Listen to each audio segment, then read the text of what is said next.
Welcome to Starbound Valor HFY. Subscribe now and dive into daily epic sci-fi adventures where humanity always rises. If anyone is out there, hear me. Please hear me. Those were the first words I whispered when I woke up. At least, I think I whispered them. My own voice sounded alien to me. The cabin was dark, too dark for the ship's age, and the hum of life support was barely audible over the eerie silence of a nothing. Just the cold void pressing against the hull, a quiet so absolute it almost felt alive. I pushed myself up, every muscle screaming in protest. My body felt like I'd slept on shards of metal. The control panel flickered, just enough to show that every major system was offline. Communication was dead, navigation frozen, shields unresponsive. My stomach sank. Alone. Absolutely alone. I tried to remember what happened. Fragments floated back in my memory. A routine supply run, a warning about uncharted asteroid fields, a decision I shouldn't have made. And then, darkness. That was all I could recall. My ship, the Odyssey Venture, glimmered faintly on the console. Funny name, I thought bitterly. Odyssey. Venture. Alone. I staggered to the viewport. Out there, endless black sprinkled with distant stars. Beautiful, yes, but terrifying in its indifference. There was no rescue coming. No one even knew where I was. My heart pounded. If I didn't figure something out fast, I wouldn't last long. First, survival. Air, water, food. Second, a plan. But the plan could wait. I needed life first. The engineering bay was my next stop. Every step was a reminder of how fragile this world, or this ship, had become. Lights flickered ominously, a low hum came from the emergency power, and my hands trembled as I opened the maintenance hatch. Sparks jumped, dancing like tiny stars, as if the ship were alive and angry that I dared touch it. And then I saw it. The reactor core was stable. Barely. Life support, propulsion, communications, all dependent on this fragile heart. One wrong move, one spark too many, and I'd be floating in space without a suit or a chance. I sat down, staring at the console like it might reveal a secret if I looked long enough. And that's when I noticed it, a faint ping. Almost imperceptible. My pulse quickened. Could it be a signal? Or just another glitch in a dying ship? I grabbed the communications panel, frantically tapping buttons, praying. Nothing. Silence. The void seemed to mock me. Then it hit me. I couldn't wait. I couldn't rely on help. If I wanted to survive, I had to understand the ship, coax it back to life, and somehow get out of this silent, endless tomb. I started checking systems one by one. Life support, barely stable. Oxygen levels dropping slowly, but not critically yet. Food stores, enough for a week if rationed. Water, same. Propulsion offline. Communication dead. Navigation unresponsive. Lights flickering. Alarmingly high radiation in the outer hull. Every system I touched felt like walking a tightrope over the abyss. One wrong move, one wrong calculation, and I joined the ghostly silence that surrounded me. I leaned back in the pilot's seat, running a hand over my face, and realized the weight of it all. No one would know I was here. No one would care. And yet, here I was, still alive. Somehow, despite the cold metal and unresponsive circuits, despite the crushing loneliness, I felt it, that stubborn, relentless spark humans have when facing impossible odds. I wasn't just fighting for survival. I was fighting to prove that being human, in itself, was a miracle. I took a deep breath, steadying my shaking hands, and whispered to the empty cabin, "All right, let's see what you've got, Odyssey Venture. Let's see if you and I can make it out of this together." And that's when the real test began. The first thing I realized was that time wasn't on my side.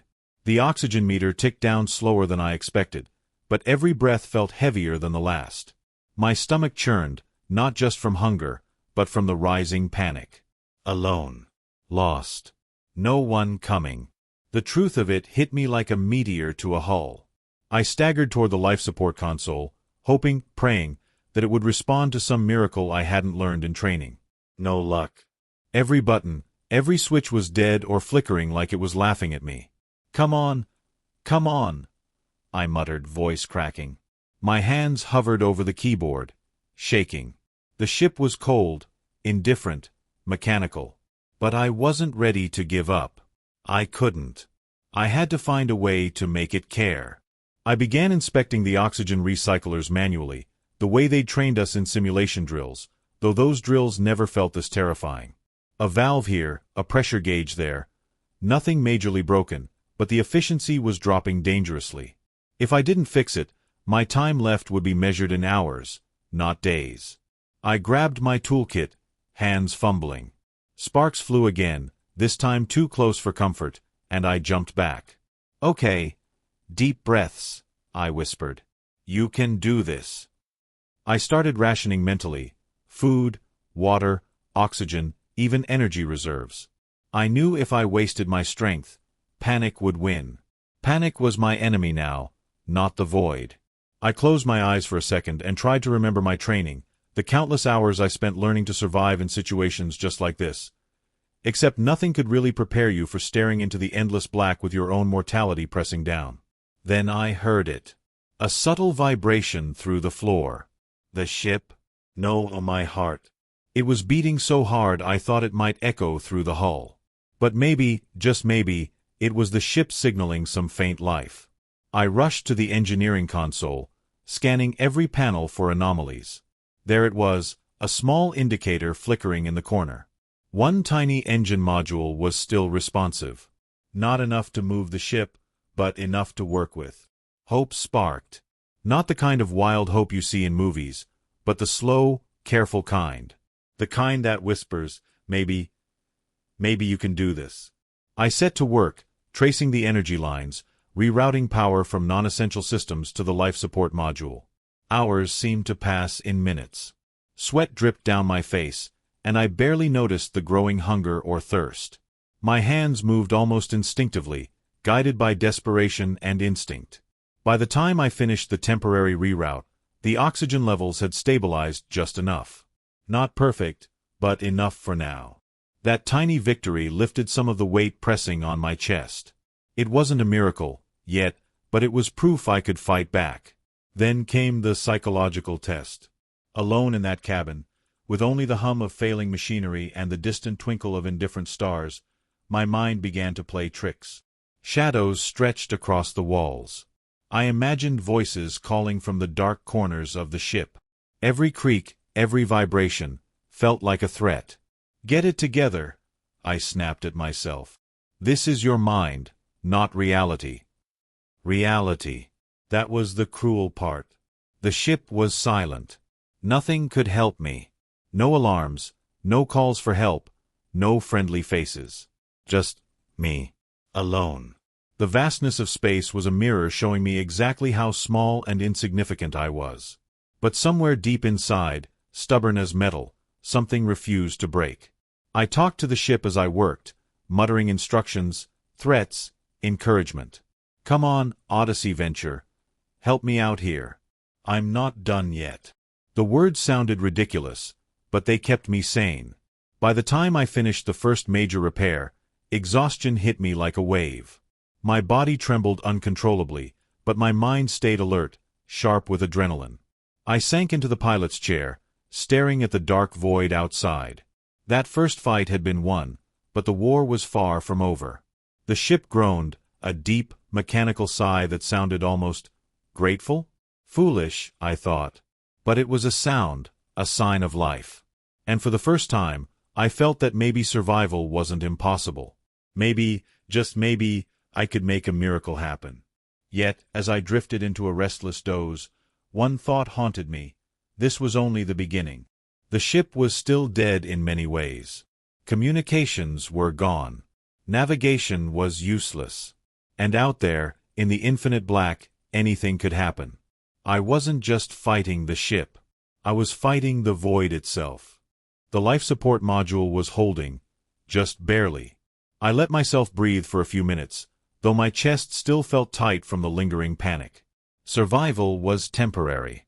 I knew I couldn't just sit in the pilot's chair forever. I had to understand the ship. Why was it dead? Why had everyone vanished? And most importantly, could I find a way to fix it? I started with the corridors, stepping lightly on the metallic floor, every creak echoing like a scream in the silent hull. The Odyssey venture was massive, a floating labyrinth of engineering bays, living quarters, cargo holds, and forgotten systems. Normally, I'd have explored these areas for curiosity. Now, each shadow felt like it was hiding something, some secret waiting to strike. The first thing I noticed was the silence. Not the quiet hum of machinery or life support, but the absence of sound. No ventilation. No distant clanking. Even the emergency lights were dim, flickering intermittently, leaving me to navigate in near darkness. I reached the crew quarters. Empty bunks, personal effects scattered like they had been abandoned in a hurry. A mug still sat on a table, dried coffee clinging to the edges. Notes pinned to the walls were half erased, smudged. One log tablet blinked weakly. I grabbed it. Status: systems failing. Life support critical. Hull breach detected in Sector 7. Evacuation may be necessary. My heart skipped. Sector 7. That was deeper in the engineering section. The logs stopped there. No explanation, no names. Just silence. Whoever had written this, they hadn't made it. I felt a chill run down my spine. I pressed on, moving cautiously toward engineering. Every corridor seemed endless, stretching into shadows. My flashlight cut narrow paths through the gloom, illuminating twisted metal and the occasional scorch mark on the walls. Something catastrophic had happened here. But what?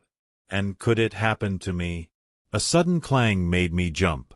Something skittered across the floor, just a maintenance drone, its circuits fried and flickering. Relief washed over me, followed quickly by realization.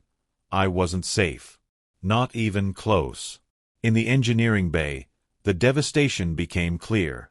Panels ripped open, wires severed, sparks dancing like tiny lightning storms. Tools and equipment were scattered haphazardly. And in the center, a massive breach in the hull, patched up sloppily. Whoever had tried to save the ship had fought a losing battle.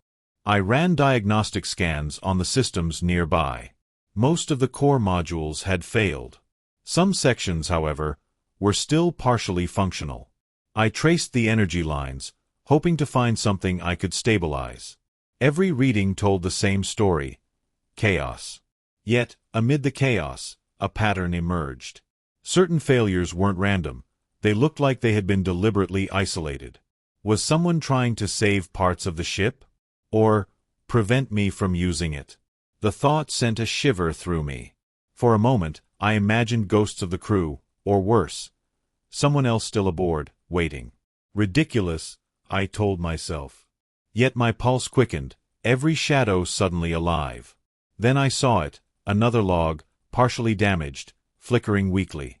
I held it closer. If anyone finds this, the ship, it's not just the systems. Something external. Something we can't fight. Do not attempt full navigation. Only stabilization. Survival may require leaving, or... The log cut off. My stomach turned. External. Something we can't fight? What could possibly be out there that would disable a ship this massive? I forced myself to focus. I couldn't indulge in fear. Panic had killed the crew, or at least left them scattered like ghosts in the hallways. I had to think. The ship's sensors were offline, communications dead. I was completely blind out here. My options were limited. Stabilize what I could, explore what I must, and pray my luck held. And then the lights flickered violently. A low rumble shook the floor. The ship groaned, as if warning me. I froze. Something was moving outside, in space. Not fast, not like debris, but deliberate. My heart pounded. Could it be a passing vessel? A rogue asteroid?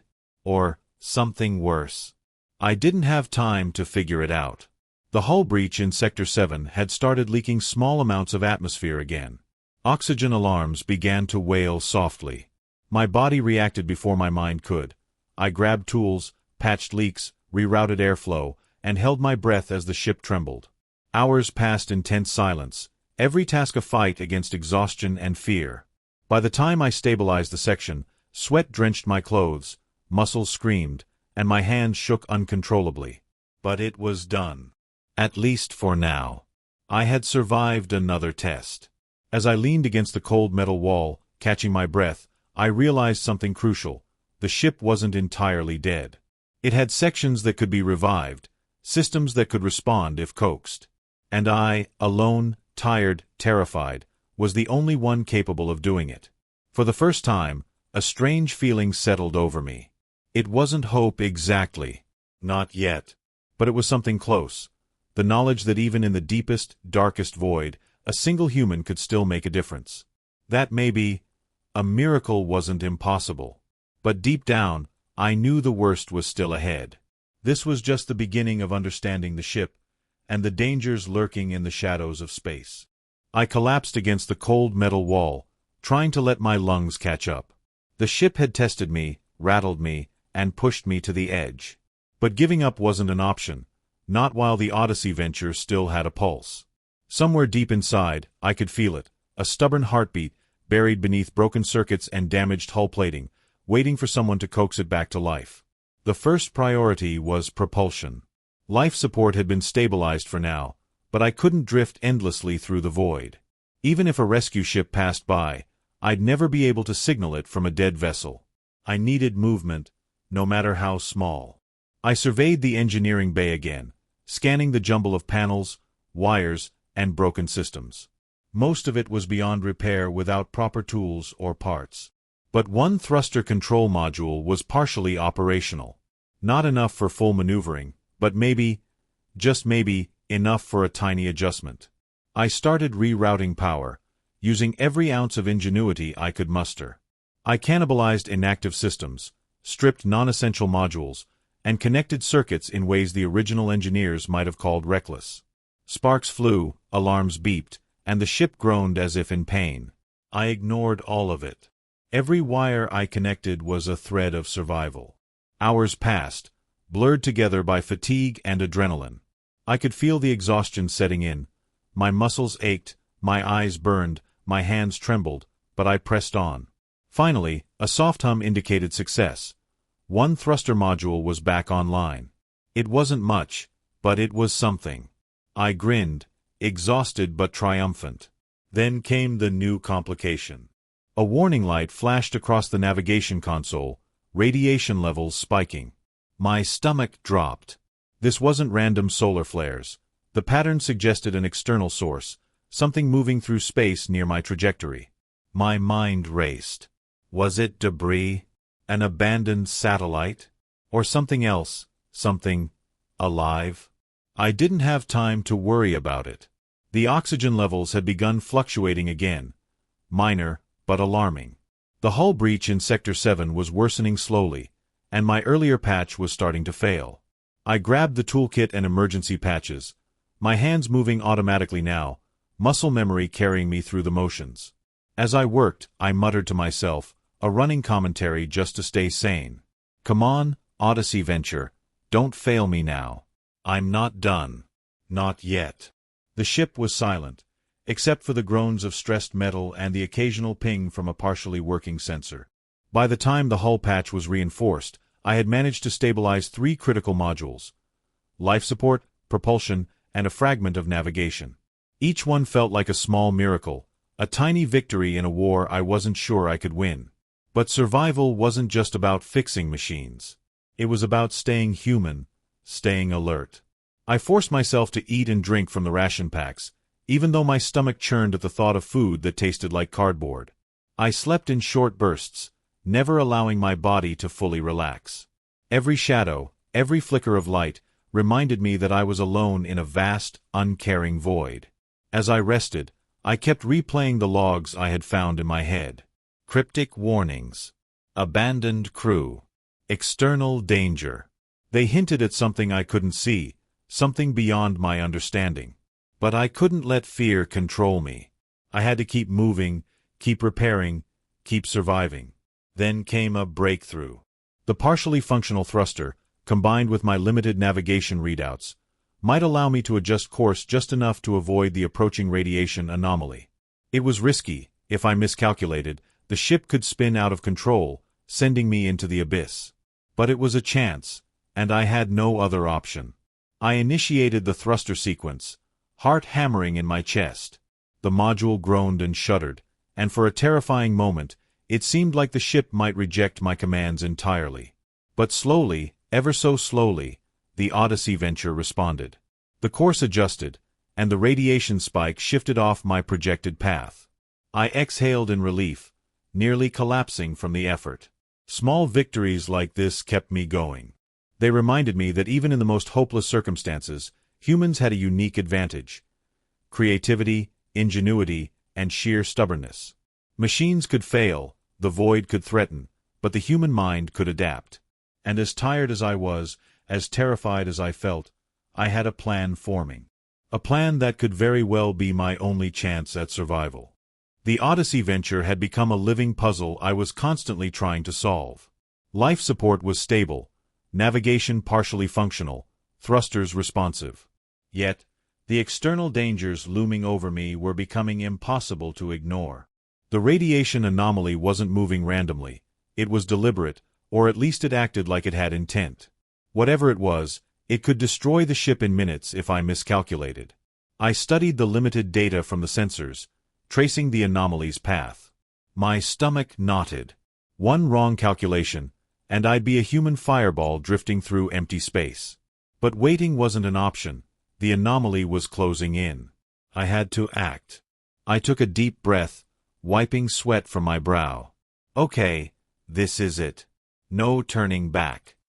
My hands hovered over the thruster controls, fingers trembling. Every instinct screamed to double-check, triple-check, but there wasn't time. My survival depended on a perfect, instantaneous maneuver. I engaged the thrusters, carefully adjusting the ship's angle. The hull shuddered violently under the strain. Sparks flew across panels, alarms blared, and for a moment I feared the ship would literally tear itself apart. The G-forces pinned me to the pilot's seat. I gritted my teeth, fighting panic. You've come this far. Don't stop now. The anomaly drew closer, a sinister shimmer against the black void. My calculations told me that if I pushed the thrusters just a fraction more and angled the ship correctly, I could use the ship's residual momentum to slingshot around it. Dangerous. Nearly suicidal. But the alternative was drifting straight into it. With every ounce of focus, I executed the maneuver. The ship groaned as if protesting, metal screeching against metal. The view outside twisted as the stars warped in the sudden shift. My heart pounded. Sweat stung my eyes. Time slowed. And then, miracle. The maneuver worked. The anomaly passed just meters from the hull, leaving me trembling and gasping for breath.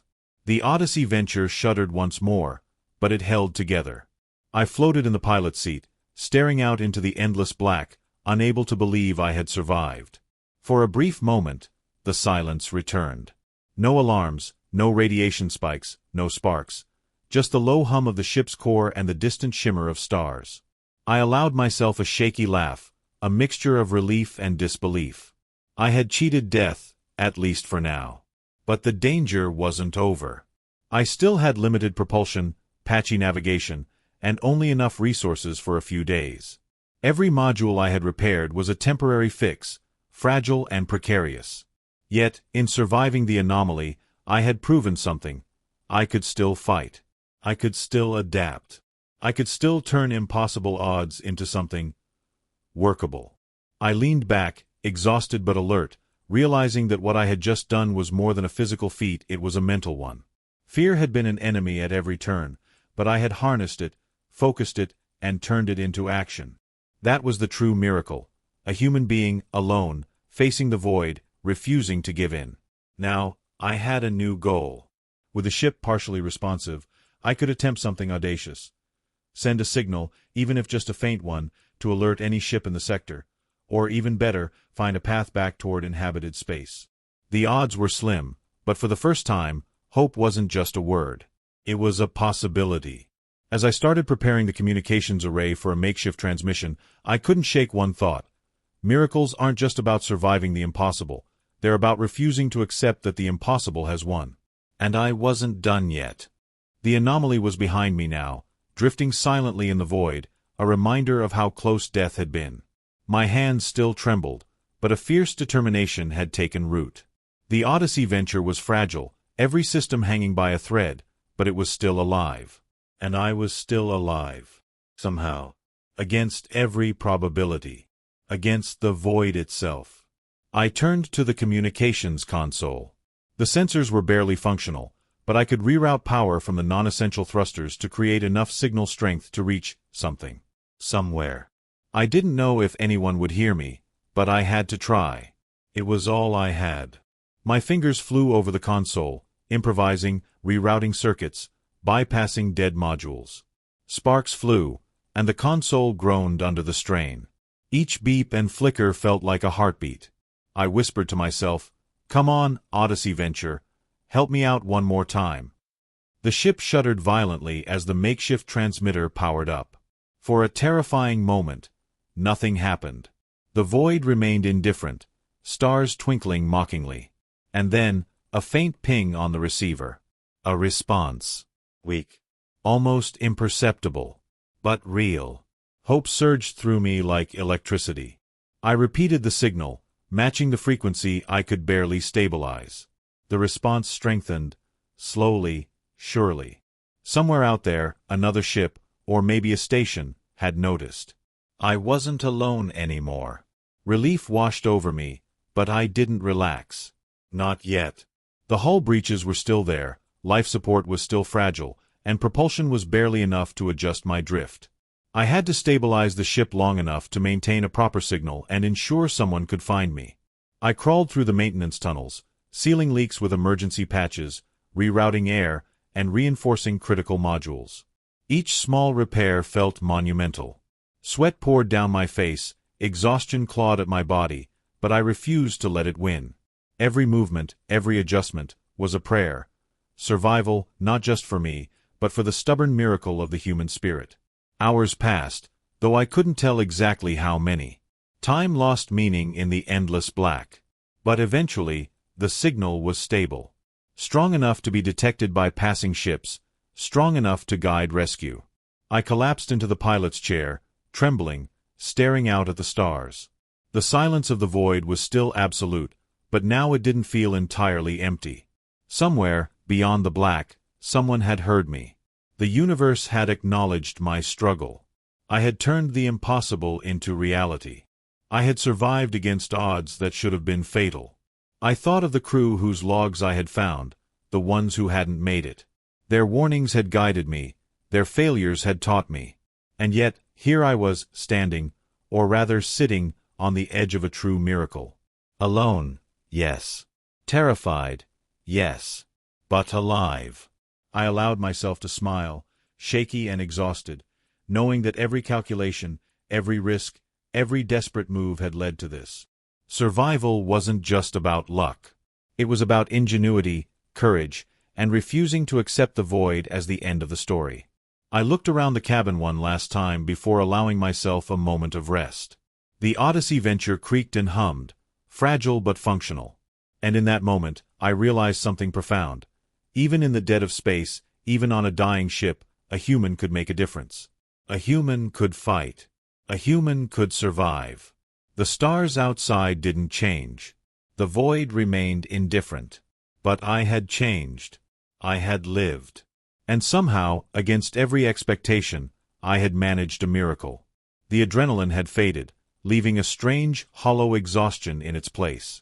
I sat in the pilot's chair, staring out into the endless black, and finally allowed myself to feel the weight of everything I had survived. The Odyssey venture was alive again, barely, and so was I, but the experience had changed me in ways I couldn't yet fully comprehend. I thought about the logs I had found in the abandoned crew quarters, their fears, their warnings, their failed attempts. They had faced the same void, the same merciless machinery, and yet they hadn't made it. I had. And that realization was both humbling and terrifying. Being alone in space strips everything down to its rawest form. There are no distractions, no pretenses, no illusions. You confront yourself, your fears, and your own limitations. Every mistake matters. Every success is a fragile, hard-won victory. In that silence, I had spoken to myself, argued with myself, and discovered a resilience I hadn't known I possessed. The hum of the ship became almost comforting, a reminder that life, however fragile, could persist. I realized that the true miracle wasn't just survival. It was the act of refusing to surrender to hopelessness. It was creativity, ingenuity, and stubborn courage. It was every tiny decision I had made that had added up to something larger than fear. I closed my eyes for a moment and let the memories wash over me. The first panic when I woke alone, the claustrophobic corridors, the sparks flying from failing consoles, the hull breaches, the radiation anomaly, and finally, the impossible maneuver that had saved my life. Each moment had been terrifying. Each moment had taught me something about myself. I thought about what it meant to be human. To endure, to adapt, to confront impossible odds with nothing but instinct, intellect, and willpower. There was a purity in that struggle, a clarity you never find in comfort or safety. Out here, in the cold expanse of space, I understood the essence of survival. Not the technical steps, not the calculations, not even the repairs, but the determination to keep going, even when every rational thought told you it was hopeless. And yet, I also felt a deep loneliness. Victory felt hollow when there was no one to share it with. I missed voices, faces, even the mundane frustrations of normal life. But loneliness, I realized, could be both enemy and teacher. It sharpened my senses, forced me to rely on my own resourcefulness, and made every small victory taste sweeter. I took a deep breath, letting the recycled air fill my lungs. I had survived the dead ship, the void, and the odds. I had learned what it truly meant to fight for life, to engineer a miracle from scraps and determination. And while I didn't know what lay ahead, rescue, continued drifting, or even new dangers, I knew one thing: I would never stop fighting. Because that's the human spirit. Fragile, yes. Fallible, yes. But when tested, when pushed to the edge, it has a stubbornness that defies reason. Against the void, against the dead ship, against impossible odds, I had survived. I had endured. I had become more than a survivor.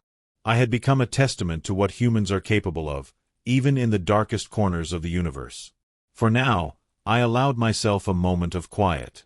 I stared at the stars, the endless black, the glimmering pinpricks of light that felt so distant yet strangely intimate. Out here, abandoned and almost forgotten, I realized something essential. Miracles aren't just about luck or chance. They're about courage, ingenuity, and the refusal to give up, no matter how impossible the odds. And in that realization, I found peace.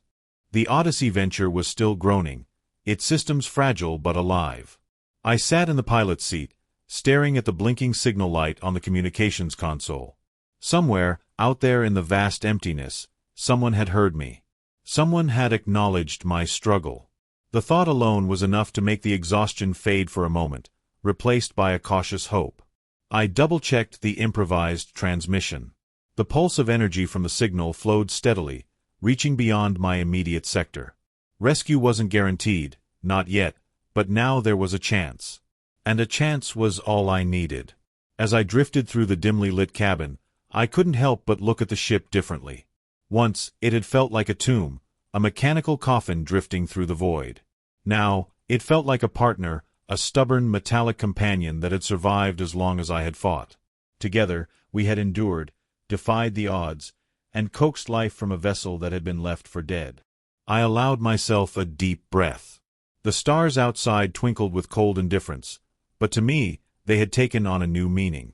They weren't just distant suns, they were witnesses to a human miracle. Alone, scared, and facing what should have been inevitable death, I had fought back. And I had won, at least for now. As I settled into my seat, staring at the blinking signal one last time, I realized something important. Survival isn't just about escaping danger. It's about understanding your own strength, your own courage, and your ability to adapt in the face of impossible odds. Out here, in the endless silence of space, I had discovered what it truly meant to be human. The miracle wasn't just the ship, the signal, or even my survival. It was the resilience that carried me through the darkness, the determination that refused to let fear control me, and the ingenuity that turned scraps and sparks into life-saving solutions. That is what made this story worth telling. That is what made survival matter. And as I finally allowed myself a moment of rest, the thought lingered. Even in the most hopeless circumstances, even when abandoned and forgotten, humans have the power to turn the impossible into reality. If you've been captivated by this journey, if you felt the tension, the fear, and the triumph alongside me, then don't let the story end here. Subscribe for more incredible tales of survival, courage, and the human spirit, because miracles happen when we refuse to give up. And who knows? The next one might just be yours.